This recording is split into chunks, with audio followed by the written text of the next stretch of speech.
So in my last video, I caught a smallmouth buffalo, and I didn't really think about it at the time, didn't really care until I started looking at the regulations, and my fish measured 25 and a half with a tape measure. And I did not squeeze the tail.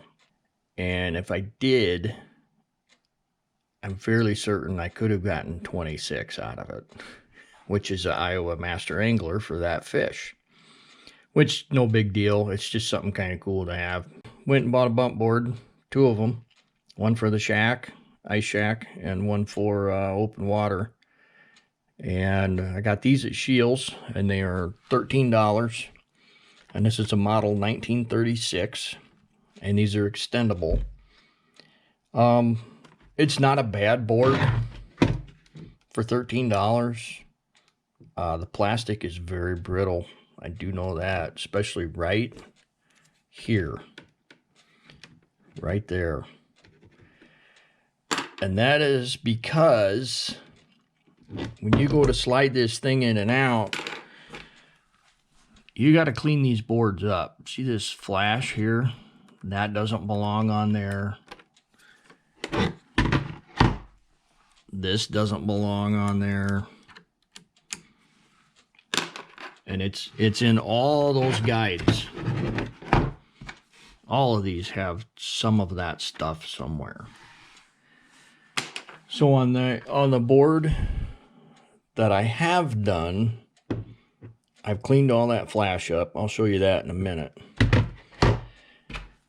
But these lines, they're all the same color as the board. They're hard to see, especially in a photo.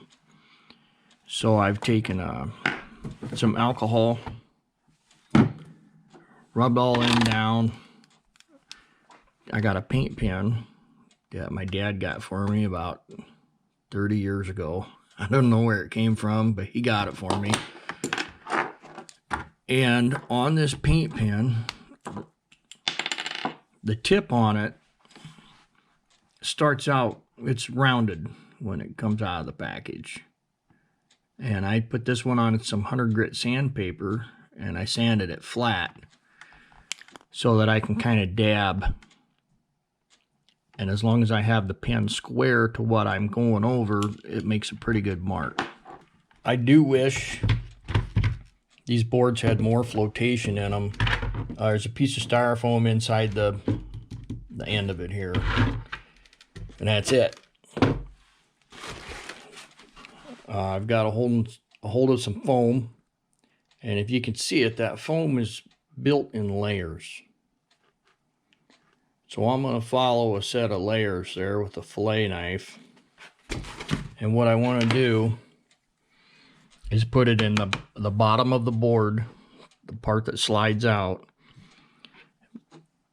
and I want to be just a little bit thicker than the distance from here to here, so that this board, when I put it on my aluminum seat in my john boat, it's not screeching around like noise on somebody running fingernails across a chalkboard. I don't want to deal with that. So I'll do that. What I'll probably do is take that foam, take some shoe goo, put it in the middle here, not on the tab though. Put it in the middle, set it down, lay it down, and just let it cure. That shoe goo is pretty good stuff. A lot of guys make fun of it, but man, you can do a lot of stuff with that stuff. That's pretty cool stuff. So let's get to a finished product here. This is the part that slides out, and it goes to 36 1/4. I got all these painted. I got a spot there I got to clean up. By itself, it's pretty flimsy, but it's not too bad. One thing that I did is, when this is sliding in and out, the edges of this rail are all square. They're all at 90 degrees. So what I did is I took a razor, and right here is where it contacts the guides on the top piece. I took and I shaved them like at a 45 and kind of rounded them over, both of them. And this thing slides in and out so much easier now. There's no pressure to it to break those plastic sides. I cleaned up all the flash. All the flash on these tabs.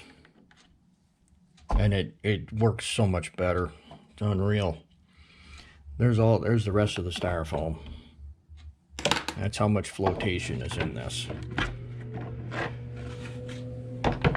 I have painted a black line here so that in a photo you can tell when the fish is pushed up against the end of the board. It breaks the black line, so they'll know. But yeah, it works much better. Here's the tab that I broke. I wasn't even pushing hard, it just popped.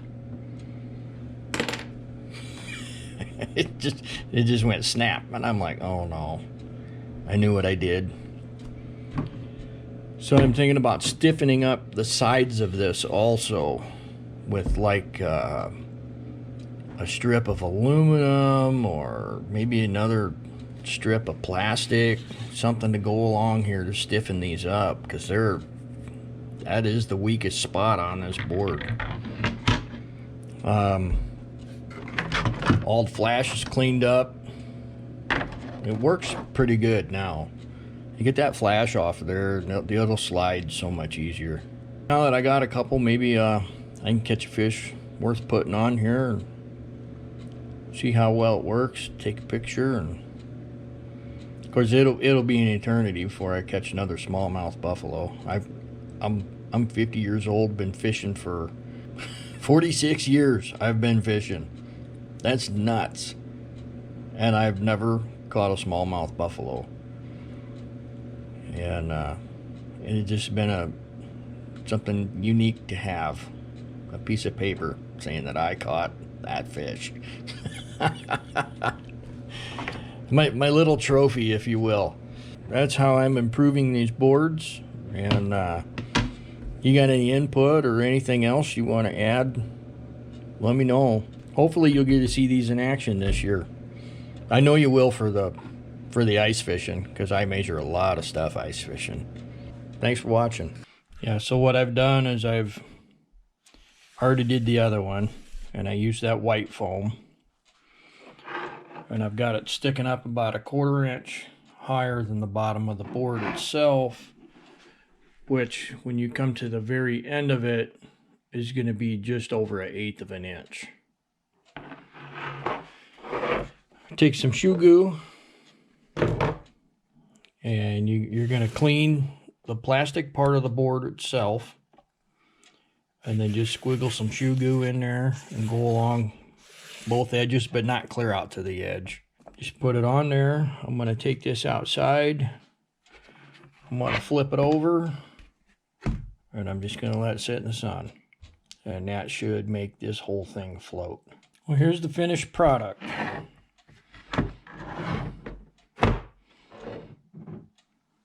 Got enough clearance for the track.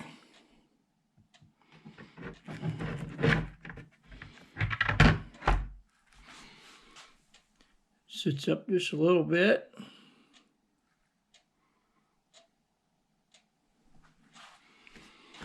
Yeah, I kind of like these now. Same thing with this one. This has the black bottom.